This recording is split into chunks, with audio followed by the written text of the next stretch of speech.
What's up? Ghost Fictions is here, and we're back again. This is the part 3 of a story where Issei become the true silver dragon god emperor of fate. But before we start, please consider subscribe to the channel and give this video a like. Don't forget to check the description for more information. Now, let's get into part 3. When Issei finished explaining what happened to him, everyone was shocked. They honestly couldn't believe that Issei was about to be tossed aside just because he was weak and perverted. Despite Bali maintaining his stoic personality deep down, he truly did feel horrible for his rival since, even though he wouldn't admit, but a small part of him was jealous of Issei, since he always thought he was being raised in a happy family like he always deeply desired. But now finding out that his parents all these years didn't want him because of his perversion when they could have done something about it earlier, and that the only reason that they were able to stand him for this long was just because he was related to them. This also made him look back on his life, in which maybe he was the lucky one, since at least both his grandfather and father were at least honest that they despised his existence. But for Issei too. He lied to right in front of his face since he was a child, and finding out that every time they said they loved him was also a lie no doubt would leave a deeper and more permanent scar on both his mind and heart. Even though his rival looked calm and collected, he could see that he still held a good amount of resentment towards his parents and his former mistress and her peerage. But he just hoped that this wouldn't hold him back from becoming stronger as both his rival and as a person. Meanwhile, both Azazel and Zenobia were both disappointed and furious at Rias and the others, with Zenobia being on the more furious side, since she couldn't believe Asia would do something like that to Issei, and after everything he did protect her from her when they first met. The blue-haired knight couldn't help but feel like even more of a fool, since she apologized to a backstabber, which is worse than a witch. While Azazel was more disappointed than anything the red-headed heiress, since she had completely forgotten that Issei had just practically entered the supernatural world and wasn't given any real form of training to help either his base stats or his sacred gear. He knew that there were some devils out there who would forcibly reincarnate those with sacred gears and force them to go into balance breakers so that they could do their dirty work and just throw them aside, but he didn't think that someone from the Gremory house, who are known to treat their servants like family, would do something like this. No doubt once word gets out of what Rias did, the Gremory family will definitely receive a lot of backlash from both the council and just the underworld in general. If she wanted Issei to become strong fairly quickly, then all she had to do was to contact Sekiryuutei and have him set up a training session with the former Dragon King Tannen, since everyone knew that the only way to train a dragon was to have another dragon train him. He could imagine of what Sekiryuutei or Rias might think and say if they find out what they were about to do with Issei. He would imagine that she will no doubt lose her position and title as heiress to the House of Gremory for sure, but besides that it was anyone's guess. But one thing was for sure, all of them truly felt sorry for the brown-haired boy and hoped that they could do something to help him get over this painful and traumatic event that he is about to go through. Azazel. Saddened kid, I'm sorry that you had to go through all of this. What they did was unforgivable, because believe me, I imagine that Sekiryuutei wouldn't have allowed this to happen. Issei. Sighs. Serious, don't apologize, Azazel, to be honest it's not really anyone's fault. Everyone? Confused, huh? Zenobia. Confused, what do you mean, Issei? It's obvious that no doubt Rias is the cause of all this happening. Issei. Serious, yes and no. Well, I do admit that I hold a lot of resentment towards Rias and the others. In the end, we all need to remember that she is a devil, no matter how you look at it, and as such, she is naturally too greedy for her own good, as well as being manipulative. Even she is essentially a princess, most likely due to Sekiryuutei being the current Lucifer as well being the current heiress of the Gremory family. I would imagine she grew up spoiled and essentially had everything handed to her on a silver platter. After going through my memories, I'm pretty sure I can confirm that she is definitely given how spoiled she acts whenever she doesn't get what she wants. Zenobia. Serious, I guess that's true. I mean, I still remember when we were in the pool before Parents' Day, and when Akeno senpai got too close to you, she was willing to destroy the entire pool out of spite. Issei. Nods. Exactly. Serious, though it does saddens me since I developed a crush on her even before I became a devil, and when I became a member of her peerage, I thought it could be my chance to get close to her and maybe form a possible relationship with her. But in the end she ended up just like Rainer and essentially used me for her own ends, which was to get her out of her arranged marriage with Riser. Sheds a single tear. She never once saw me as Issei Hyoudou, just the Sekiryuutei that she could use to her heart's content in order to fulfill her own selfish desires. Genuinely makes me wonder about the others like Kiba, Gasper, Asia, and you, Zenobia. Zenobia. Curious, what do you mean? Issei. Serious, because think about it, if only Rias only saw me as the Sekiryuutei, then what about the others with sacred gears inside of them? I mean, sure, she would help them to an extent, but to include them into her peerage would be another story. For instance, for Kiba she would have just given him a proper burial given he was about to die. For Gasper she would have just dropped him off in an orphanage run by the Gremory family and probably would have just forgotten about him. Then there's Asia, since if Raynor would have gotten away with Twilight, then she would be still dead even with me begging Rias to revive her. Then there's you, Zenovia. Zenovia? Confused me. Issei. Nods. Yup, since let's face without Durandal you're just an ordinary human with, I will admit, exceptional skills in combating devils, but that wouldn't be enough for Rias to consider reincarnating you into her peerage. The fact you were the wielder of one of the most powerful holy swords in the world is what mostly enticed her to accept your offer to become a devil in the first place, since having Durandal on her side would help climb through the rating ranks a lot quicker. Azazel. Serious Issei is right, since from what I've heard from my sources, she has a dream of becoming rating game champion, and given who are the top players in the rating game, it's safe to assume she can't have any potential weak pieces holding her back. Issei, mind. Eyes narrowed any possible pieces that could be a threat to her future standing as rating game champion. Ddraig. Serious, so you might think the reason why she is kicking you is because she sees you as a threat to her status as a rating game champion. Issei, mind. Serious, well, it's one of many possibilities since she knows I want to be a high-class devil. So at least subconsciously she figured that if I were to take a great interest in the rating games due to my draconic instincts, then she would no doubt see me as an obstacle, since if I were to get stronger, then facing me would no doubt be extremely difficult to say the least. Sighs. But like I said, it's only speculation at best, since it could be possible that she has zero faith in me in becoming stronger. Let us be lucky we got rid of the evil pieces when we did, and that she wasn't probably planning on taking away the boosted gear and giving it to someone else. Ddraig. Eyes narrowed. Well, she would be even a bigger fool if she tried, because even some of my other hosts who were almost as weak as you were beings to not be trifled with, and you just proved that even the weakest Sekiryuutei is someone to be feared. But still, what you said is not all out of the realm of possibilities, since I have had hosts who were essentially forced to work for a certain side, only to be tossed aside like yesterday's trash, since all they were needed for was the power I give them. Saddened when you first told me about those nightmares, I was afraid that history had repeated itself in a sense. Smirks, but once again you made the impossible possible and escaped such a fate. Issei, mind. Smirks. HMPHY. Of course there is no way I'm going to let that be the end of my story. No, if I'm going out then I'm doing it on my own terms, which is essentially going down swinging, and that's not before I complete whatever dreams or goals that I have in mind. Ddraig. Laughs wholeheartedly. Ha, ha, ha. Grins. You truly are Malzeno's reincarnation, given that you are already speaking like a true dragon. It was then Issei's thoughts were interrupted when he heard the voice of Zenovia, but unlike her usual stoic tone, she sounded heartbroken as well as a bit hollow. The brown-haired boy couldn't help but feel saddened for the blue-haired knight, since not only did he reveal of what was about to happen to him, but also revealed the possible fact that in truth, the only reason why she's in Rias' peerage in the place was just because she was in possession of an extremely powerful holy sword. The fact that she was still probably reeling from the news about God being dead put her in even more shock than she was before. Zenovia. Saddened. I can't believe it, once again I was such a fool. Sheds a tear. Was I so desperate for a purpose that allowed myself to become the thing I despised the most, without giving the thought of the only possible reason she would only accept me, because I had something she would no doubt exploit. Claps her hands together in prayer. Oh God, even if you are dead, please forgive me for my foolishness. This of course caused an immense headache for the blue-haired knight due to her being a devil, but just before she could shed any more tears, she was pulled into a warm embrace. When she looked up she saw she was in the embrace of Issei, who also had a sad expression on his face. Zenovia. Surprised eyes. Issei. Saddened. Zenovia. It's not your fault. Zenovia. Tearing up. But I. Issei. Saddened. You were lost and confused. Almost anyone in your position would have made the same mistakes that you made upon finding out the truth that God was dead. You are not the exception. In truth it makes you stronger than everyone else. Zenovia. Surprised. Huh? Issei. Serious. While others might have just given up on life or easily sell their souls and live their lives in senseless pleasure which will lead them to despair. But you persevere and keep on going, and no matter how small you still kept your faith in someone who has probably been gone since before you were born. But in the end you're only human, and as such you are destined to make mistakes time and time again. There is no such thing as a perfect being in this or any other world. But the point that I'm trying to make here is that even though you made a mistake, the question is, are you going to learn from this mistake and do better next time?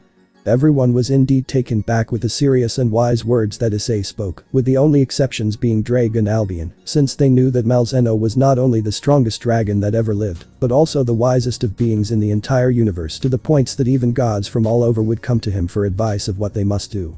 Even though the brown-haired boy may not have noticed, but in a way he was already starting to act like Malzeno, but slowly. All that everyone knew was that this was not the same perverted brown-haired boy that they knew or read upon.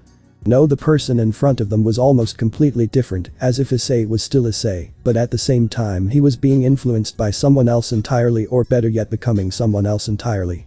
But nevertheless Zenovia thought about what Issei said and looked him in the eyes and gave him an answer. Zenovia. Serious, I honestly can't say for sure, but I will say that I won't make the same mistake a second time.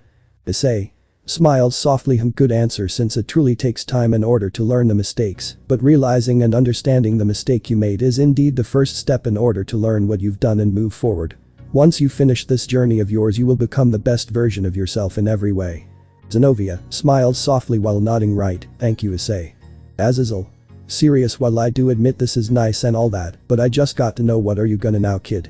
I mean, now knowing you're about to be betrayed by the people who you thought loved and cared for you. This of course made the brown-haired boy think about what the old Governor General of the Fallen Angels said, since he was right now, knowing he was about to be betrayed by the people who he thought loved and cared for him. He could still remember the vision as clear as day, as both his parents and Rias, with the members of her peerage, with the exception of Kiba and Gaspar, ridicule and essentially mocked him for being too weak and perverted to be in their family. On one side Issei was boiling with an undying rage to make those betraying him pay for what they will do to him, but he couldn't let his anger cloud his judgment, since even though he was now resilient to becoming an evil dragon, didn't mean he still could become one in the future if pushed over the edge. But if he was truly being honest, he was scared. Of enduring the same bashing and humiliation in real life, Issei knew if he went home to face everyone, then no matter what, a small part of him will no doubt be broken. But when looking back on the vision when he saw his other self, it made him wonder why he was there if he knew what was going to happen to him. A few reasons came up in his head, but none of them really clicked, but one thing was for sure, that his betrayal was going to happen really soon, and there was no way to avoid it. But right now the brown-haired boy wanted some time to think on what his next plan was before anything, since he first still needed to find the Sons of Sparta, as well as get to Remnant. Issei. Sighs. Serious, right now, I just want to be alone and think to myself and what I'm going to do from now on. Can you do that for me, Azazel? Azazel. Serious, sure kid, but since you're not part of the devil faction anymore, since you're no longer a devil, how about joining me in the Gremory? Smirks while pointing at himself. With my help and training, I can help you make Rias and the others regret what they said about you and help you become as strong as Vali. Vali? Smirks. Now that will be interesting for sure. Zenovia. Sadden him. Issei. Raises an eyebrow. Won't you get in trouble with the devils when they find out you have the Sekiryuutei joining you guys? Especially since the leaders' summit is in a few days. Azazel. Smirks. Don't worry, I'll take whatever complaints they have for me, and besides technically they threw you away thanks to Rias, so in truth they can't talk whatsoever. I would hope you would accompany me along with Vali to the leaders' summit. Issei. Thinking serious. Well, I guess that's as good as any option, I guess, in order to help my future goals. But sadly I don't think I will entirely join the Gremory, and it's not because of what Raynor did to me, but in truth I need to go somewhere in order to find answers about Malzeno, and something tells me I need to do it alone. But if I can, I will accompany you to the leaders' summit, since no doubt Surzich's Sama will no doubt want answers, as well as his sister's pawn pieces back. Zenovia. Surprised you're keeping the pawn pieces? Issei. Serious, only until I see Surzich's again. Right now are they far too dangerous to be left alone with Rias, just in case she plans to or already has people in mind to replace me. Zenovia. Sad, and I see that makes sense. Azazel. Curious, and may I know where this place is, exactly? Issei. Stares at Azazel, closes his eyes. Sorry, but I can't tell you because not even I know what this place is entirely, or even if it exists. All I know is that when I last spoke to Malzeno, he told me to go to this place in order to find the answers that I seek. But right now I just want to be alone, if that's okay with you, Azazel. Azazel. Serious. Very well then, but first, rummages through his pockets. Take this. It was then Azazel took out a silver bracelet and handed it to Issei, who looked on it in curiosity. Issei. Curious, what is this? Azazel. Serious. You're naturally releasing a lot of power, to which as soon as I release this barrier, not only your soon-to-be mistress, but every supernatural being will be coming here. This bracelet here will help suppress your power to the point of what you were before. Issei. Serious. While examining the bracelet, I see, puts on armband. Thanks, Azazel. Azazel. Serious. Well, we'll be on our way when you're ready, you know where to find me, okay? Issei. Serious. Got it. Ollie. Smirks. I truly hope you get stronger. How you know? I would imagine it's just Issei, right? Well, whatever the case may be, you just made our rivalry a lot more exciting, and I do hope you don't disappoint. Issei. Mind. Sweat drops. Does this guy have any other hobby besides wanting to fight me? Issei. Serious. While waving him off. Ollie. smirks HMPH. But that both Volley and Azazel left in a magic circle, leaving both Issei and Zenobia, all the while the barrier that was hiding them disappeared. Since they were alone, the blue-haired boy decided to ask what the brown-haired boy was actually going to do now, knowing he will soon have nowhere else to go. Zenobia. Concern Ice, are you really okay? Issei. Stoic, I truly want to tell you that I'm fine, but saddened with a single going down his face, but in truth, I'm honestly terrified. I know what's about to happen to me cannot be undone, but a part of me wishes that there truly was another way to avoid all of this. Serious, but there isn't, and as such all I can do is face my fears head on and move forward. Zenobia. Eyes widen in surprise. Eyes, you can't mean. Issei. Nods him. Yes, I need to face them, because if I don't I will never truly be able to start moving forward with my life. Turns to Zenobia. You should go home, Zenobia. Forget about what you just saw and heard, continue your life as Ria's servant for the time being, and focus on becoming a high class and becoming independent. I don't entirely know about Hyoudou or Gasper, since they have been with Rias a lot longer than the both of us, but I would like to think they wouldn't have agreed to Rias and Akeno's decision, and as such will at least do their best to help you. Zenobia. Serious, no. Issei. Surprised. How? Zenobia. Zenobia. Serious, I won't go back to Rias, not what after she's about to you. Just like you, she didn't see me as Zenobia, but just as the wielder of Durandal, and if the church did decide to take Durandal back, then she would have never accepted me into her peerage. So that's why I'm going to come with you. Issei. Serious, Zenobia, you can't, or else you will be considered a stray devil, and as such will be hunted down. I know that Rias has essentially in a way betrayed your trust, but you cannot ruin your own life due to being clouded by your own anger and mistrust. Zenobia. Sad, and I know, but I genuinely don't know if I can truly hold my resentment towards Rias after now knowing what she is going to do to you, as well as thinking of what she probably views me. Plus, if I were to go back and everyone found out what happened to you and I'm with Rias, then everyone might have misgivings about me, even though I wasn't a part of it. Especially if Irina were to find out, then no doubt she will hold some resentment towards me if she believes that I'm somehow part of it. Issei. Serious, I'm pretty sure Irina wouldn't be like that. I'm sure that if you can take a minute to explain to her. And Zenobia. Sad, and no, she won't, not when it comes to you, Ice. Issei. Confused, what do you mean? Zenobia. Sad, and while looking away, I don't know if I should say. Issei. Serious, Zenobia, if you're that worried that Irina is going to irrationally hate you and I can somehow prevent that, then please you have to tell me. Concerned, please Zenobia, let me help you, not further destroy your friendship with Irina than it already has. Zenobia. Sad, and sighs sadly. Alright, the truth is that she is madly in love with you. Issei. Shocked, what? Zenobia. Nods sad, and it's true, apparently she's been in love with you ever since you two were kids. Smiles sadly. When we first met she would never stop talking about you, she would always go on about how much of a kind and caring person you were, and despite your pervertedness, she still wanted to be with you. To be fair, I really didn't care too much since I was always focused on the mission we were given by the church, which was to be instruments of God's will.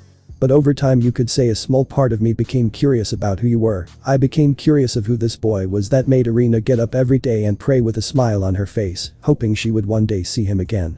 It's funny, whenever she came back to the Vatican after visiting her parents in England, she would always complain to me on how she had to turn down a bunch of guys and how some of them wouldn't take a hint, and that she was saving herself for you.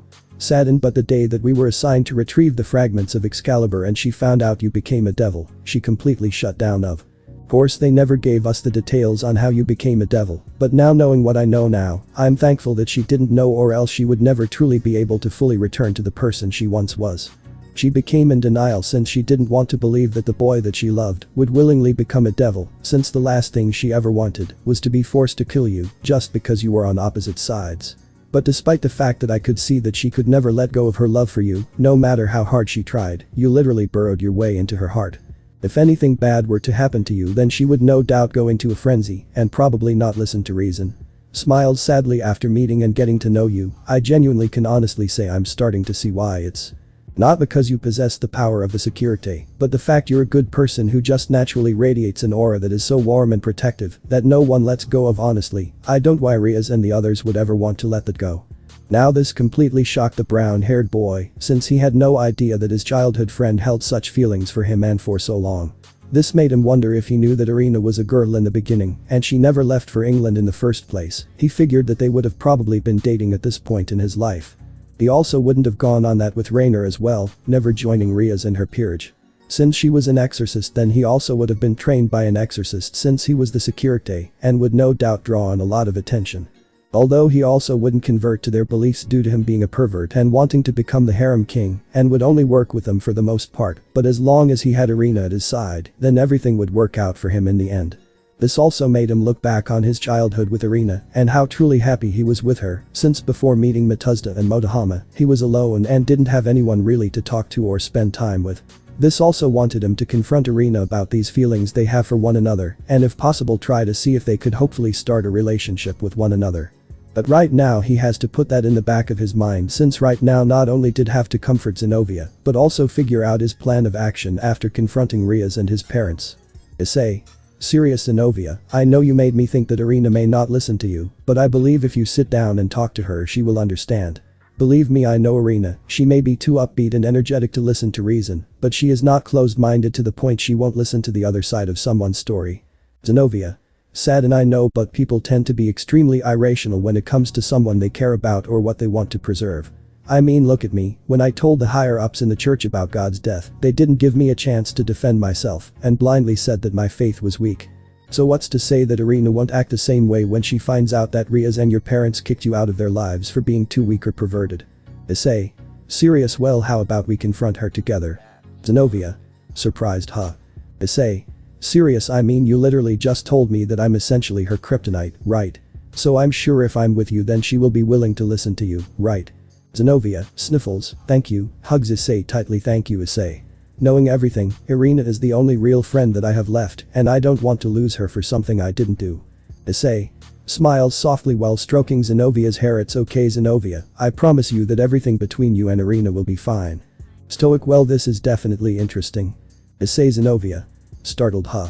It was then both Issei and Zenovia looked over to see a cute young girl with long black hair down to her hips and grey eyes.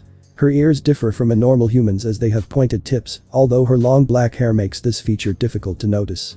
Her dark grey eyes have reptilian slitted pupils. Her attire consists of a black gothic Lolita fashion. Casually standing right in front of them as she was there the entire time. Both Issei and Zenovia's instincts were screaming at them to not anger or disrespect this person in front of them or else pay the price dearly. But at the same time Issei couldn't help but feel some sort of familiarity upon seeing the young girl as if he had met before but couldn't put his finger on it. All the while the girl in question was doing her best to not smile since she was told that day to not reveal the relationship between her and Malzeno, but was indeed happy that what was actually her older brother being reborn. It was then a green gem appeared on Issei's left hand and out spoke Ddraig. Ddraig. Curious, what are you doing here, Office? Issei. Shocked, that's Office as in the dragon god of infinity. Ddraig. Serious, the very same and one of the top strongest beings in existence, far exceeding the biblical god. Office. Smiles slightly. Hello Ddraig, it's truly been a while, hasn't it? Looks to Issei. I see you also have returned, Malzeno-san. Issei. Surprised you know Malzeno? Office. Nods. Yes, he was a very good friend of mine. Ddraig. Serious, then you surely must know how he died because I didn't know anyone, not even Great Red himself wouldn't have been able to actually kill him. Office. Stoic. I do. Issei. Curious, then can you tell us because when I spoke to him he didn't leave me with very many answers. Office. Mind. Sad, and I can't tell him. If I do then he will no doubt become obsessed and paranoid in order to try and defeat it. But now that Ani-chan has finally decided to awaken fully, then I must do what I can in order to help him to be ready for his fated battle. Hopefully with Draig's help he might be able to finish it once and for all. Office. Stoic. If Malzeno-san didn't tell you then it is not my place to tell you, and knowing him he probably wanted you to find out for yourself. Issei. Sighs in annoyance. I see, then I still need to go to Remnant then, huh? Zenovia. Confused. Remnant, what is that? Issei. Serious, I don't know exactly, but Malzeno said that if I wanted answers that I would need to travel to Remnant. But the problem is I don't even have a place either in the human world or in the supernatural with that name. Office. Stoic. That is because it does not exist in this universe. Issei. Zenovia. Confused, huh? Issei. Confused. What do you mean it doesn't exist in our universe? Office. Stoic. Remnant is another universe somewhat parallel to our own, but different at the same time. Malzeno would often travel there for odd reasons he would not say. But he told me stories about the life there and how humans became strong without the use of sacred gears or special bloodlines, and he foresaw how that their technology would far superior than to the humans here, due no gods interfering with them, as well as their determination to survive. Although overall their world compared to ours it is very weak, but Malzeno believed that they had great potential to rival our world if given time and training. Issei. Shocked. So the multiverse exists, how does no one know this? Office. Stoic. A lot of beings do know about the existence of other universes, but before Malzeno died, he made sure that none of them would go to those universes or vice versa. Zenovia. Confused. What do you mean? Office. Stoic. My home, the dimensional gap, is the gap between the worlds, which is heaven, earth, and the underworld. But it also serves as the nexus or gap between alternate universes. But Malzeno feared that gods and demons alike would get too ambitious or cocky and tried to expand their influence or conquer said universes, since it would cause unimaginable chaos, especially if said universes that were stronger than ours were to invade. As such, Malzeno casted a forbidden spell around our universe, to which no one could enter or leave our universe without permission, as a way to protect everyone in the world from foreign threats. Issei. Serious. I see. I guess that does make sense, but why though? I thought Malzeno's only concern was to protect the reverse side of the world. Office. Nods. Not true. Issei. Confused. Office. Stoic. While it is true that Malzeno's sole duty is to protect the reverse side of the world, he is actually the grand protector of this entire universe. Issei. Zenovia. Shocked. What? Office. Stoic. It's true, he earned that title due to his immense kindness and nobility. Almost all of the races of the world, including gods and devils alike, respected him for that. As such, he was considered this universe's grand protector since he loved this world so much. But out of all the races in this world, his favorite race were surprisingly humans, since they always kept on making and discovering new things that seemed interesting to him. That was the main reason why I left my home, since I was curious as to why he liked this so much and how it was interesting. This immensely shocked the brown-haired boy. Sure, he could handle being the reincarnation of an extremely powerful dragon god, but the fact he was now supposed to be this so-called grand protector of his entire universe was a bit too much for him to handle. It was then he put his down and took a breath, trying to process that new bit of information which concerned Zenovia a bit. Zenovia. Concern. Ice, are you okay? Issei. Breath. Serious. Yeah, just need a minute to process all of this is all. Ddraig. Serious. Yeah, probably bad timing given what you are about to experience and all that. Office.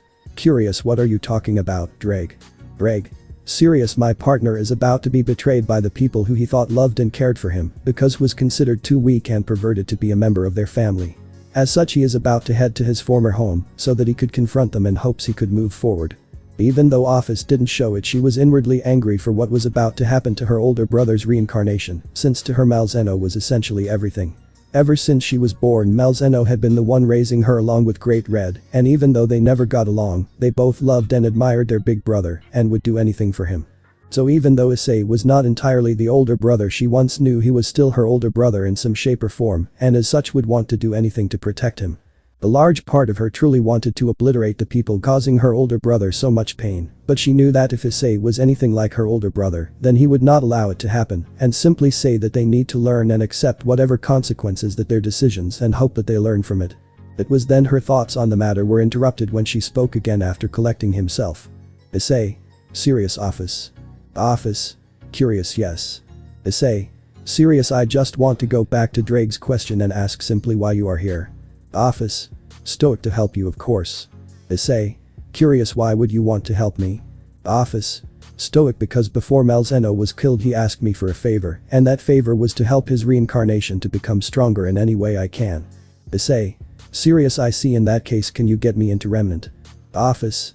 Nods. I sadly cannot, even though the spell that Malzeno placed on the universe has weakened a bit. The only beings who could freely enter and leave this universe are only Malzeno and Baka Red. Issei. Curious. Then can this Baka Red he? Office. Eyes widen. No. Everyone. Surprised. Everyone was definitely taken back how the dragon god of infinity reacted when about suggesting to ask the dragon of dreams. The one who was most surprised was Ddraig, since for as long as he has known Office, she has always been completely void of emotion, so seeing this definitely caught the legendary dragon off guard. Upon seeing their reactions, Office calmed herself down and returned to her normal stoic expression. Office. Stoic. Baka Red won't help you since he will have no reason to do so in the first place. If anything, he might erase your existence for bothering him. Issei. Thinking. Yeah, you're right. To be honest, I forgot that Malzeno told me that Great Red might come after me, since he is no longer the only true dragon in the universe anymore. So yeah, you're right. If I do try to ask him, then no doubt it would result in a fight that I would no doubt lose or even be killed. Office. Mind. Serious. Good. Ani-san at least did somewhat warn him about that. Eyes narrowed. I won't let you kill him, Baka Red. Not when we have a chance to get him back. Issei. Serious, well in that case can you help find the sons of Sparta? Malzeno said that they would help me to become stronger, but I sadly don't know where they are. Zenobia. Shocked Ice, you know the legend of Sparta. Issei. Nods in a way, last night I had this dream where I saw his sons Dante and Virgil fighting what seemed to be a giant tree of some sort, in which they were stopped by Virgil's son Nero. That's when Ddraig told me about the legend of Sparta and about his sons. Office, mind. Serious, so he doesn't know what happened to them. Smiles softly, it seems as always Ani-san is always a few steps ahead of us and no doubt saw this coming, hence why he asked me to help with his current reincarnation. Office. Stoic, I will help find the sons of Sparta. Issei. Surprised you will. Office. Nods Issei, smiles softly, thank you Office. Looks towards Zenobia, well Zenobia, you should probably head back home and remember what we talked about, pretend that this never happened and work as fast and hard as you can into becoming a high-class devil. Zenobia. Serious, while holding on to Issei's arm, no. Issei. Serious, Zenobia, you know you can't come with me or else you'll be considered a stray devil. I'm mostly safe because I'm no longer a part of Ria's peerage anymore, but you are a different story. Zenobia.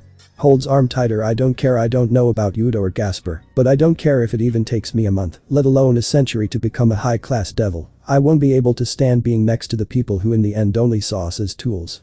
Plus you even said to yourself that we need to be together in order to prove my innocence towards Arena. Issei, mind.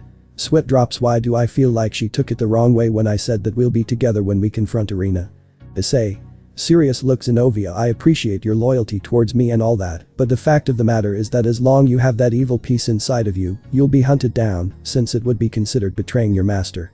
I know you want to have kids and all that, but having kids while on the run is not the way anyone should be raising a kid. Office. Stoic, there is a possible way to remove her evil piece. Issei. Zenobia. Surprised, huh? Zenobia. Surprised, there is. Office. Nods with Virgil's sword Yamato, which has the power to separate man from devil, it is possible for it to safely remove her evil piece. It also could be your way to get to Remnant, since it is possibly the only object in our universe that can possibly pierce through the veil within the dimensional gap in order to help you travel to a different universe.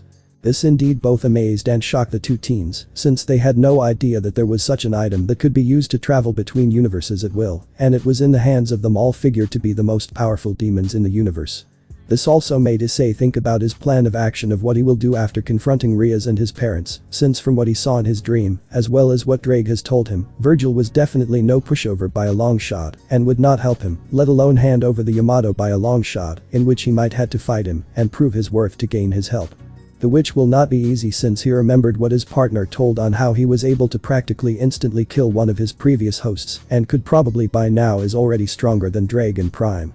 But the brown-haired boy couldn't give up so easily since not only could he help Zenobia get rid of her evil pieces, but also get to Remnant because he truly wanted to know more about Malzeno and this supposed threat he needs to be ready to face. Issei. Serious, well in that case there's a change in plans, looks at Zenobia, looks like you'll be coming with me after all Zenobia. Zenobia. Hopeful really. Issei. Nods looks at Office, is it possible for you to help cover Zenovia's energy signature until I can get the evil piece off of her? Office. Nods yes. Issei. Serious, well in that case before we head to my soon-to-be former home, we need to make a quick pit stop. Zenobia. Curious, why is that? Issei. Grim, I need a cigarette. Scene change. Near the Hyoudou residence. 1 hour later. After leaving the park, Issei, Zenobia, and Office went to the local supermarket so that Issei could buy himself a pack of cigarettes, but sadly Issei was not old enough to buy such an item, hence Office used a hypnotizing spell on the store clerk to allow Issei to buy the pack of cigarettes. The brown-haired boy did feel bad about allowing Office to use such a spell on a regular human, since in a way he felt like he was using her, which was something he did not want to do. Especially since every time he looked at her he couldn't help but just see her as a child, even though he knew that this little girl was indeed eons older than him, he still felt it was unjustifiable for what he allowed her to do. When Issei placed the cigarette into his mouth and lit it up with the same fire spell that Ddraig taught him, he took in a deep breath, and once he breathed out a small puff of smoke was let out. Issei. Curious, huh, so what does it taste like? Shrugged shoulders, well I guess it's better than drinking my problems away. Zenobia. Concern Ice, is it really okay for you to be smoking? I mean I know that your body is no longer human, but starting a habit of smoking cannot be that good for you. Issei. Serious, I know Zenobia and I appreciate your concern. Believe me, I do, but in the last hour my whole world has essentially come crumbling down to the point I don't know if I'll be able to fully recover from it. I'm about to go face to face with the people who essentially caused it, and top of the fact I'm currently trying my best to stop myself from releasing all of these pent-up emotions from going out of control, and it's especially hard since I'm a dragon now. Zenobia. Sad and while deeply concerned I know but I'm just worried about you is all. Issei smiles softly thank you Zenobia, but hey at least I'm not drinking my problems away right? I mean if I was then no doubt I would have done something extremely stupid which I would definitely regret. Shakes pack of cigarettes at least with these I'm a bit more level-headed with my decision making and least likely to do something stupid and regretful in the long run. Grins like an idiot plus I have to admit this does make me look kind of a badass don't you think? Zenobia, mind. Smiles softly at least in his darkest of hours he could always find some light to help endure the darkness. I can now truly see why you fell so hard for him Arena because I think I might be doing so as well and for real this time around. Zenobia. Smiles softly well at least when it comes to picking your poison, you're at least picking the one that will get you in less trouble down the line, so to speak sweat drops kind of. Although Issei was somewhat smiling despite about to be betrayed by his friends and family beneath that smile, he was actually still greatly terrified and not just from about to happen. But in fact it was a memory he replayed recently that memory was the last words that his dark self told him before he sealed him away in his evil pieces. Flashback. Inside Issei's soul. There stood Issei Hyoudou or now officially just Issei at this point completely bloody and his clothes tattered, which revealed his scars that he earned throughout his battle against his dark self. On his left hand was the boosted gear with the blade of the legendary dragon-slaying sword Ascalon sticking out. It was a long and draining battle that felt like it lasted for weeks. He truly did underestimate his dark self, since even with the legendary dragon slayer sword at his side, he still proved to be a challenge. But despite all of that both of them couldn't help but laugh at their predicament, since it essentially proved the old saying that at the end of the day, you are your own worst enemy. The brown-haired boy was successful sealing away a good portion of the dark draconic energy, which was his dark self into the 7 out of the 8 evil pieces that it took to reincarnate him. Currently Issei was in the process of sealing his dark self into his last pawn piece, but the thing was that his dark self was now no longer taking a human form. After sealing a good portion of its power into the 4th pawn piece, it changed shape to medium-sized dragon similar to Malzeno, but different and darker. It was now covered with dark black scales covering its body, along with a deep dark crimson feather-like substance on its neck, chest, and front legs that pulsated with power. Its wings, while being dull gray when looked at from above, have a red underside. The wing membrane connects separately to the wing fingers, and each wing possesses a single giant talon. There is also a pair of smaller fins, similar in coloration to the wings at the base of its tail. 3 of the fingers on its front legs end in a curved giant claw. It has 2 large golden horns, as well as frills extending from both sides of its neck that resemble a cowl. Its tail ends in 3 large movable prongs that can be used to grab small prey. It can cover its body with its wings like a cape. When he first saw it he couldn't help but be terrified, since this was what he was going to turn into if he let his dark self had his way with him. But as the battle continued he shook away those fears, since he needed to defeat this monster he essentially created inside himself, and it was his responsibility to take it out for good. Issei. Serious while breathing heavily it seems that I won. Dark Issei. Smirks HMPH it would seem so. Issei. Serious I am truly sorry that it had to end like this I truly wish that there was a better way. Dark Issei. Chuckles darkly you truly think that this is truly over. Issei. Eyes narrowed what are you talking about? Dark Issei. Smirks darkly it's like you said when we started our battle I am also Issei Hyoudou, and as such, I won't let something like this hold me down at least not for long. Issei. Eyes narrowed him. Dark Issei. Smirks darkly you may have beaten me this time, but I will be back and 10 times stronger than before, so you had better be ready, because the next time we meet grins darkly, there will be only one true Issei. But that being said the dark version of Issei began to be sealed inside the evil piece, leaving a greatly concerned Issei already knowing deep down that his dark self was telling the truth before finally succumbing to fatigue. Flashback end. After replaying those words in his head, Issei looked down on his school bag to the box he received from Azazel that kept his corrupted evil pieces with expression of both curiosity and concern. Issei, mind. Serious just what the hell are you possibly planning? Meanwhile in Issei's soul. Currently we see Ddraig exploring the depths of his current soul, while he the mighty red dragon did enjoy flying through the skies of the exact replica of his birthplace, there was another reason why he was searching. That was to find the source of the power that was supposedly sealed inside his current when he was born. When Issei told Ddraig that he supposedly had more power sealed away deep within him he became curious, since it must have been an extremely crafty seal to the point that not even he could find it within his very own host. After almost an hour of searching, the legendary Welsh dragon had finally found the source of the supposed new power that was now unsealed. Ddraig. Serious, I found you. When Ddraig landed on the ground, what he saw in front of was a large giant red crystal with tints of emerald green inside that was half his size and was beaming with draconic energy. But when Ddraig got closer to inspect the crystal, he became both shocked and confused about the energy signature that this crystal radiated. Ddraig. Eyes narrowed. This is impossible. How does my partner have a dragon magic core? I mean, sure, he is the reincarnation of Malzeno as well as being my host, but still, doesn't he have another dragon magic core? If this energy that I'm reading is true, then it's mine, but that's completely impossible since as he is my current host, I should be essentially his magic core, so to speak, and I haven't given anyone my blessing since. Eyes widen in realization. Oh, crap, Issei is my great-grandson. Smiles happily. Wow, congrats Ddraig on being a grandpa. Ddraig. Curious. Smirks. I'm honestly surprised that you of all people would be the one to technically settle down to have a kid, let alone a grandchild. Ddraig. Serious. I'm honestly surprised to see you both here. Elsha Belzard. The person known as Elsha was a beautiful woman with long wavy blonde hair, which is decorated with a head accessory, as well as light green eyes. She wears a light purple dress. The second person known as Belzard was a buff, handsome man with green hair and pink eyes. He is fashionably dressed as he wears a black noble uniform which has a red cape attached to it. Elsha. Smirks. Ddraig, and here we thought you'd be happy to see us again. Ddraig. Serious. Why are you two here? Elsha. Smiles. Why, of course, we became curious about your new host. Belzard. Smirks. Even you have to admit that not only was he able to prevent himself from being consumed by the curse of the Juggernaut Drive, but also completely avoiding turning himself into an evil dragon is no short of a miracle. So like Elsha said, we became curious since this boy could be the new strongest Sekiryuutei in existence. Elsha. Smiles. We thought if possible we can train and help him grow stronger. Smiles seductively. Plus after watching him for a while, on top of him getting his new look, I have to admit he is pretty cute. Ddraig. Rolls eyes in annoyance. Oh brother. Back with Issei.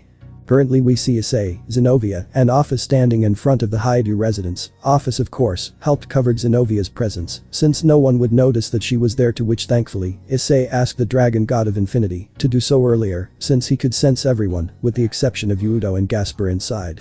This of course made the brown-haired boy tense up a bit, since the time had finally come to confront those who would betray him and toss him aside like yesterday's trash. But he knew deep down that if he truly wanted to start moving forward with his life and become someone more, he needed to do this. It was then he turned his attention to both Zenobia and Office, to which he explains to the two girls on what he must do while he confronts everyone. Issei. Serious. Okay, well, I'll go confront everyone. I need you two to sneak into my room and grab some things for me. Office. Nods. Okay. Zenobia. Curious, but why? Issei. Serious, because it's pretty obvious that after tonight I won't be coming back here again. Grim, as well as the fact tonight the boy known as Issei Hyoudou will die.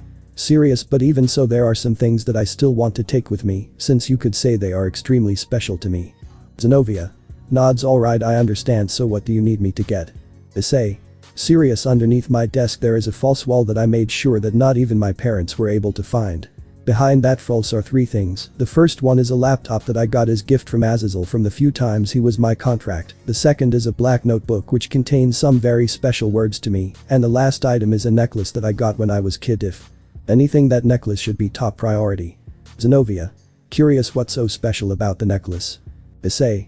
Serious. It's hard to explain, to be honest, since I got it when I was a kid from a couple who knew my mother, and when I told them about my dreams about being a hero of justice, they gave me the necklace, saying that it would give me all the power I need to become a hero of justice.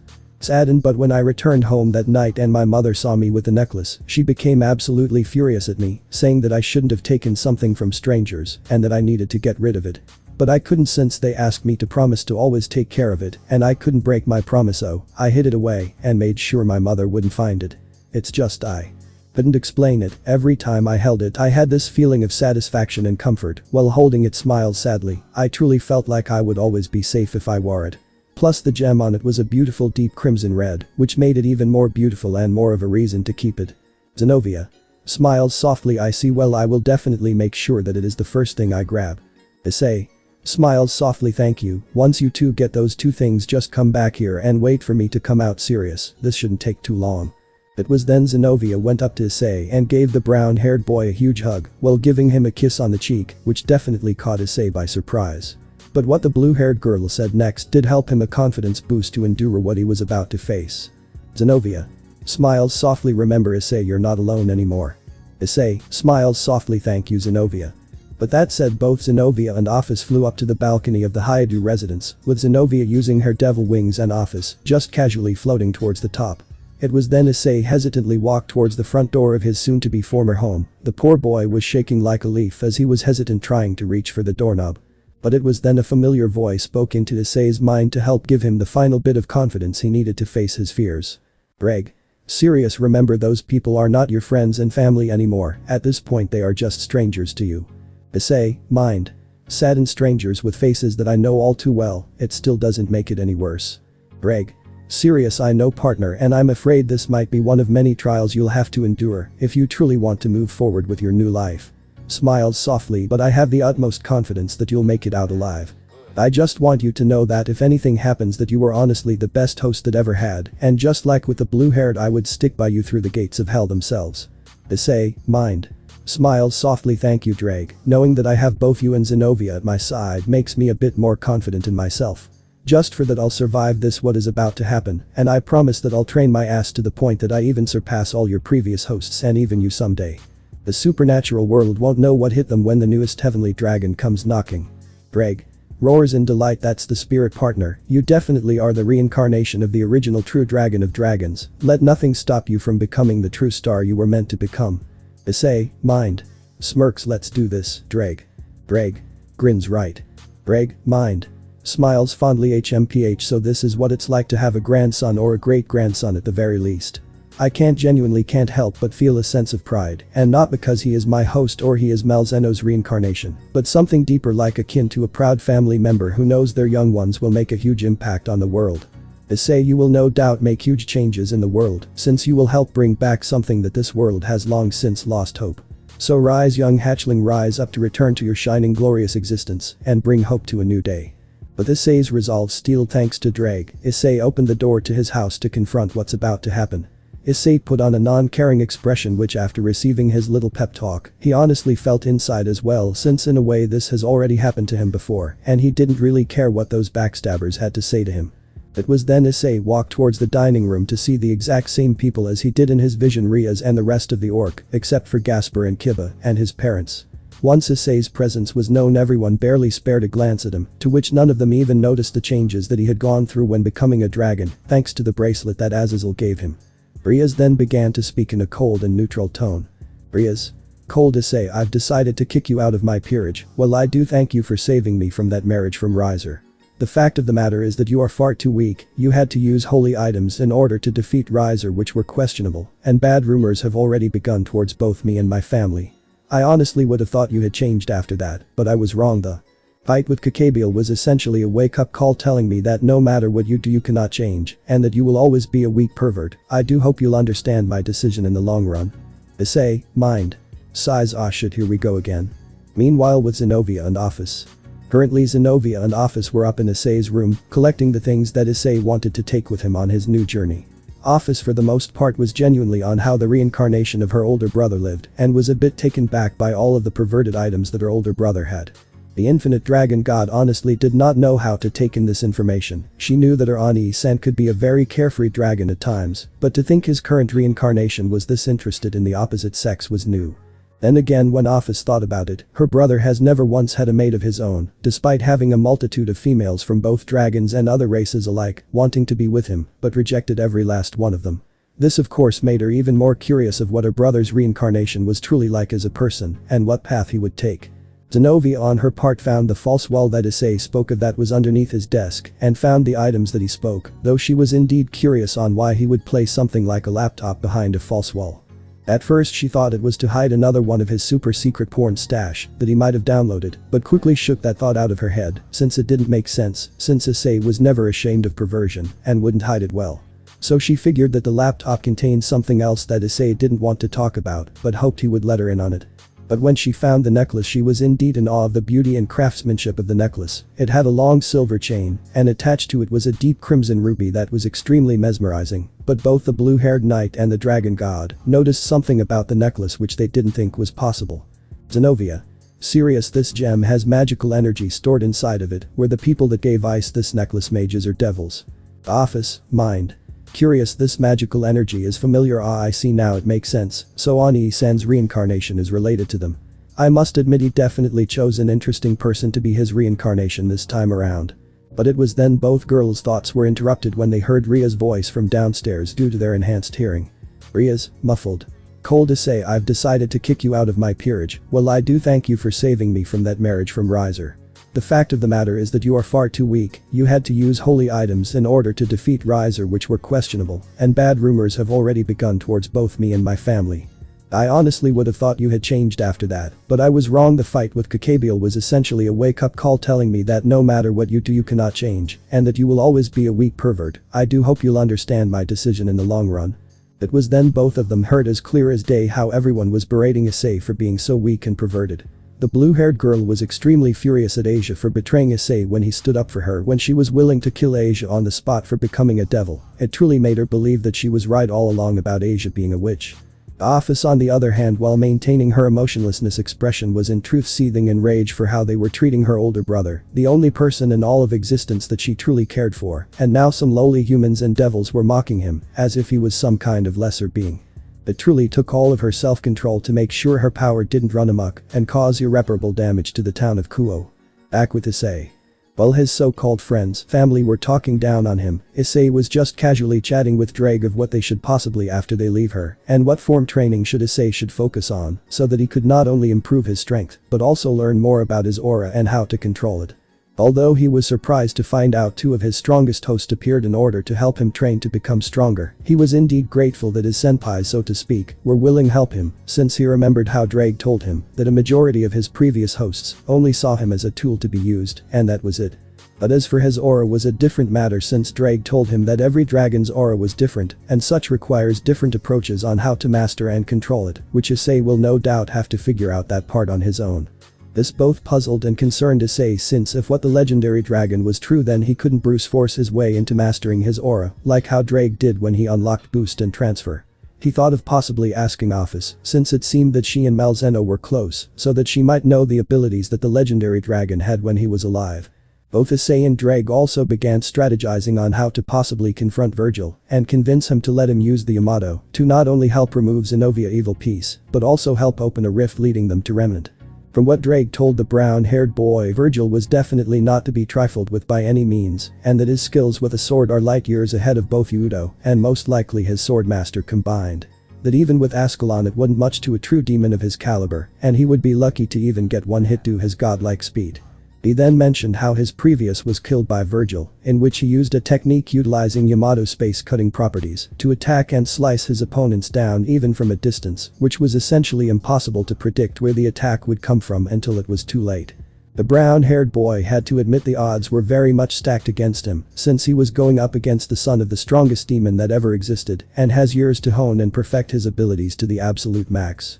All the while he hasn't gotten used to his new draconic body, as well as what new abilities it may have, as well as not even being considered a novice sword user. On top of the fact that he hasn't even barely scratched the surface of mastering the boosted gear, let alone achieve balance breaker. Even if he were to use that new ability that he used during his spar with Hyoudou, it would only help him for so long. No, Issei knew deep down it would take something more than a miracle to convince someone like Virgil to help him. This will essentially be a battle of wills. As bet rating continued to go on, Issei turned his eyes towards the door, only to see a mirage of his former self, with the same confused and heartbroken expression on his face, and just like last time they locked eyes, and Issei, giving him the same message as last time. Knowing that it was time to end this worthless banter, he opened his mouth to begin to speak. He spoke in a cold and uncaring tone that would send even the deadliest of killers shiver. Issei. Sighs and annoyance, are you all done with your pointless ranting? I'm practically falling asleep here. Everyone. Shocked, huh? It was then everyone finally took a minute to look at Issei and were shocked that he was completely different. His face was sharper, his eyes were now crimson red, and a part of his hair became a white silver color. But he still radiated a minuscule aura like he always does, but the only person that felt something was off was Kaneko, because looking closely, it felt like her soon-to-be senpai was hiding something, but couldn't tell if it was her imagination or not. Kaneko, mind. Curious, Issei senpai feels stronger, like if he somehow became a lot stronger, but it is hiding it, but I can't tell if he truly is masking it. Issei. Serious, giving the fact that all of you finally shut the fuck up, I can finally say my piece and get the fuck out in this den of backstabbers. Everyone in the room was beyond shocked on how Issei was acting. They expected him to panic and be confused on why he was getting kicked out in not only Rias' peerage, but also his own home. Rias probably had the most shocked expression out of everyone, since she could tell that this was not the same perverted boy that she revived and knew this entire time. No, who she saw was a completely different person. Rias? Shocked Ice, just what happened to you? Issei? Cold with his turning into slit. Simple, I got stronger, just like you wanted, but I guess it doesn't matter anymore, since all you cared about. Rias? Afraid, huh? Issei? Eyes narrowed. Honestly, I am completely disappointed in you. I genuinely believed you were different from Rainer and that you actually cared for me. But in the fact you became even worse than her in.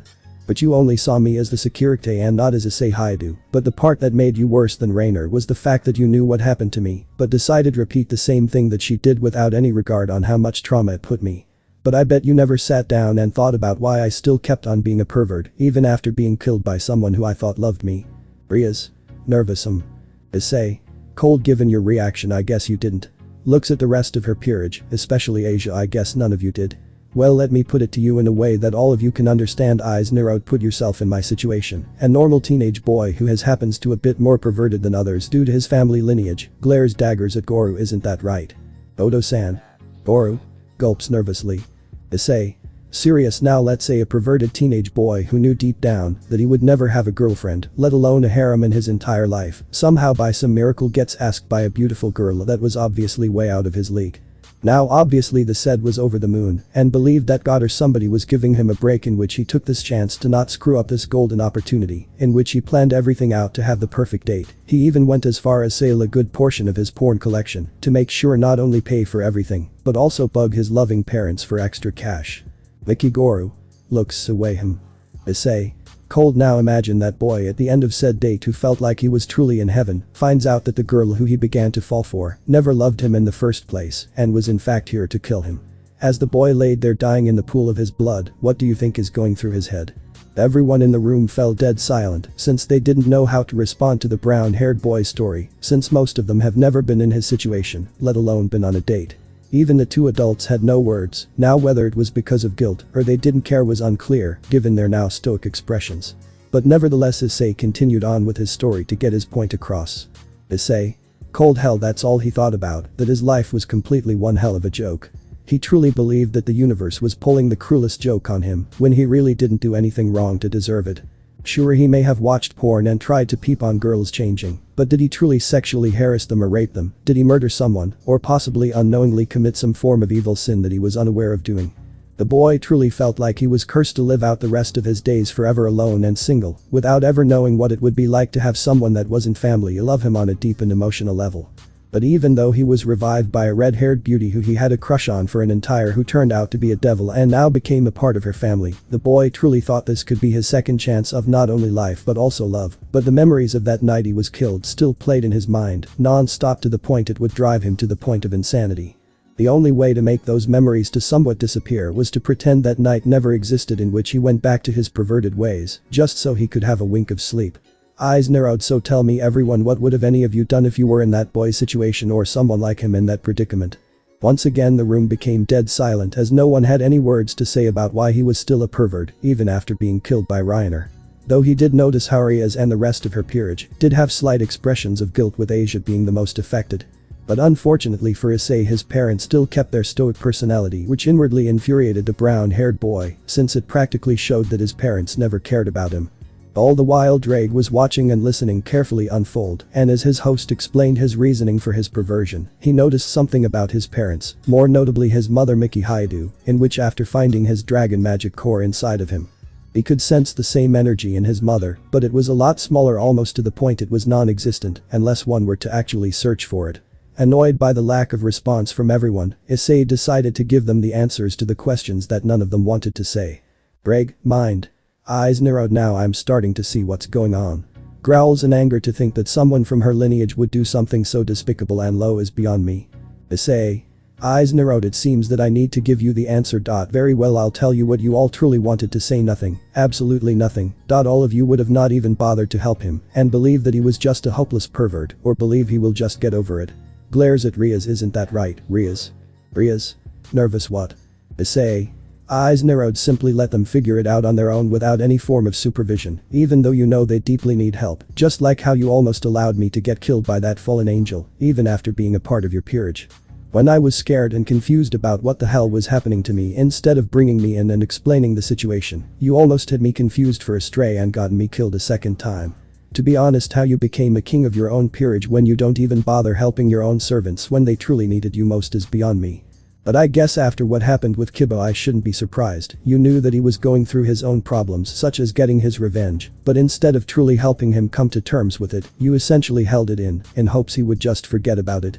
Well, newsflash, princess, something that Kibo went through doesn't just go away overnight. Hell, even after completing his revenge, the nightmares of that night will never go away. But you never once took that into consideration. You were no better than Riser, only seeing us as trophies for you flash around with the high-class devils. I could imagine how smug and superior you must have felt when you told everyone you got the Sekiryuutei as a member of your peerage. Rias. Serious, I choking on her own words. Akeno. Serious, that's enough. Issei. Issei. Raises an eyebrow. At least one of you is actually talking. Akeno. Serious, look, well, it may be true that you may have suffered after being killed by Rainer, but that doesn't change the fact you still continued being a pervert and causing problems to Buchu's reputation. You decided to never let it go and focus on becoming stronger and moving forward. Issei. Serious, okay then please Akeno-senpai, tell me that if Rias really wanted to get out of that marriage engagement, instead of wasting my time doing miscellaneous things like handing out flyers or trying to make a pact with someone, shouldn't she had focused on training me on both my demonic power as well as my sacred gear? Maybe by then I would have been a better help during the raiding game, and who knows, I could have unlocked the transfer ability sooner and I could have transferred my power so that Rias could have maybe taken out Riser. Akeno. Speechless. Issei. Eyes narrowed. Besides, you're the last one to lecture me about moving forward. Akeno. Eyes narrowed. What are you talking about? Issei. Serious, please don't act like I wasn't there and didn't hear what Kokabiel said. You're half fallen angel and one of the leaders of the Gremory, which makes me curious, since if you were half fallen angel this entire, then you have the ability to use light, which is extremely harmful to devils. If that was the case, then you alone would have probably taken out most of Riser's peerage by yourself and saved ourselves the trouble. I guess that's the real reason why Riser said you were possibly the only person besides Rias that could stand up to his peerage. So tell me, Akeno-senpai, why didn't you use the power you were born with if it meant saving your best friend and master from a loveless marriage? Akeno. Looks away while hugging herself. That's none of your concern. Issei. Serious, HMPH, just as I thought. So next you're afraid of using your own power to the point you were willing to let your own king become a trophy wife for all of eternity. Some best friend you are. Eyes narrowed. So how about learning to deal with your own problems before you even start lecturing anyone about getting over theirs? But that being said, both Rias and the rest of her peerage couldn't help but look down as they had no words to respond to Issei's statements. It was then Issei turned his attention to his parents, who still maintained a stoic and neutral expression during his little rant towards his now former mistress and peerage members. If the brown-haired boy was being honest, he was genuinely more furious towards his parents than Rias and her peerage, but of course he needed to say peace towards them, since he will probably never see them again. Issei glares at his parents. Out of everyone in this room, I am the most furious and most hurt is from you two. Sad, and how could you both do this to me? I'm your son, and just because I was perverted and people started to think of you differently, just gave you two the right to just toss me aside and replace me with a girl and a boy you hardly even know over your own flesh and blood. Boru. Serious, like we said, all you have done is bring shame to the Hyoudou name by not toning down your perverted tendencies. Honestly, your reputation as a pervert has even made its way into my job, and now my co-workers don't even think I should even work there, since due to the fact I could be classified as a sexual deviant. Honestly, it saddens me that you are even related to me. At least with Hyoudou he can probably bring back honor to the family name. Mickey. Serious, and it's not just at Goru's job, even around town people look down, talk about how we let such our son become so perverted. Every time I go out shopping or even step out of the house, I'm always being watched with such judgmental eyes. So having such a kind and innocent girl like Asia as my daughter, then at least everyone will know that I at least have one normal child. Issei growls in anger. So that's what it's about, your fucking image. You care more about how complete strangers see you than your very own son. You're honestly the worst people to be called parents, and I don't think Kiba would ever want to be adopted by people like you. Don't you dare act like you two are fucking saints, because you two are just as perverted as I am with you, Oda-san, talking about every man's dream about gaining their own harem, in which you got from Aji-san, but he passed on that dream onto me. Then there's you, Oka-san, who acts like she isn't perverted herself when you gave both Rias and Asia naked aprons, for when I came home, you two are serious hypocrites. You know, if you two had sat me down and told me about these problems you two had, then I would have worked hard to change who I was, because the last I would ever want is for my family to suffer for what I do, but I guess that thought never crossed your mind. Boru. Eyes narrowed. Tell me, Issei, would you have changed if we did? I mean, your perversion is like a disease you can never get rid of. Even if you did try to become less perverted, then it would have just come back 10 times stronger. Then at that point you would have just lived and died as a hopeless pervert with nothing to show for. Annoyed. I honestly blame myself for letting father fill your head with all those lies about being the harem king. Maybe if I did something about you back then, maybe you would have been a far better son than what you are now. Issei Ddraig, mind. Furious the sheer arrogance of this asshole. Issei. Enraged. How dare you insult Aji-san like that? Your own father, he was also a pervert, but he was still a good man, or have you forgotten that? Boru. Serious, I did love my father, but I'm at least wise enough to realize that what he was spouting all these years was complete nonsense, and honestly I would have thought you realized that too. Honestly, the so-called dream of becoming the harem king is all it will ever be, just a stupid dream, nothing more, nothing less. Issei. Glares daggers. So just like with me, you just simply lost faith in Aji-san as well. You know, I'm glad he's dead right now because I wouldn't want him to see the piece of shit son has become and what he's about to do to his grandson. The same thing Oba-chan, since no doubt she would go ballistic if she was here right now. Looks away in anger. I'm done here. I honestly can't believe that my entire I was being raised by such shallow people like you. But just as Issei was about to leave, he was stopped by Rias, which definitely annoyed the brown-haired boy since he was already livid about how his so-called parents truly thought about him. Rias. Serious, Issei, stop. Issei. Annoyed. Looks back with an annoyed expression. What do you want, Gremory? Rias. Startled. Shakes her head. Serious, you can't leave because you still hold my pawn pieces, so until I have them back you cannot leave without my permission. Issei. Serious, while taking out the small box. Oh, waves box, you mean these pawn pieces? Rias. Shocked. How the hell did you remove them? That's impossible, since if you forcibly removed them then. Issei. Serious, I would have been dead. Yes I would, but thankfully I foresaw this little intervention ahead of time, and I had a little bit of luck on my side. I was able to get rid of them. Rias. Serious, while holding out her hand. Well, in that case return to me and you shall be on your way. Issei. Serious, no. Rias. Shocked. What? Eyes narrowed. You can't do that, those are my pawn pieces as well as my property. Issei. Serious. Sorry Rias, but the way that these pieces are right now, it would be far too dangerous for you to hold them. Hell, you would most likely get yourself killed in the process.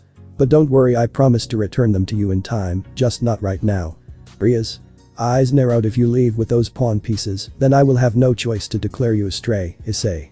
You may think you have a little bit of power, not even to go up against an entire pursuit force, and since you are the Sekiryuutei, they no doubt send ultimate class or even Satan class devils to hunt you down. Issei. Serious. Oh really? Then please tell me, Rias, just what will you tell them, or more specifically what will tell Surziches or your family? That the reason why I became stray was because you and your peerage were planning on getting rid of me because I was simply too weak to be in your family. Then in that case, please, by all means, you will be completely destroying your family's reputation far more than what I did. Annoyed. So much for the Gremory's motto for treating their servants like family, huh? Smirks. HMPH. But hey, at least we now both have something in common. Rias. Serious, we're both massive disappointments to our families. The red-haired beauty was of course at a loss for words, since she deep down Issei was right, because if she reported the real reason why Issei went stray in the first place and the rest of the underworld found out, then her family's reputation could be forever stained upon.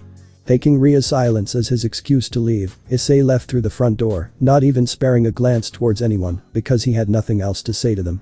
This also symbolized Issei's first step on truly moving forward, and even though he may not be able to get what just happened to him out of his mind for the time being, he was damn sure that he wasn't going to let it completely hold him down. No longer was he Issei Hyoudou, a normal perverted teenage boy and the pawn of Rias Gremory. Now he was just Issei, the current Sekiryuutei, as well as the reincarnation of Malzeno, the true dragon god of hope and fate, and his goal now was to become the strongest, to never be weak, ever again, to never be bound to servitude, to never fall into despair again. He will now begin to embody the very concept of hope and show everyone that the chains known as fate can be broken as long as one never gives up.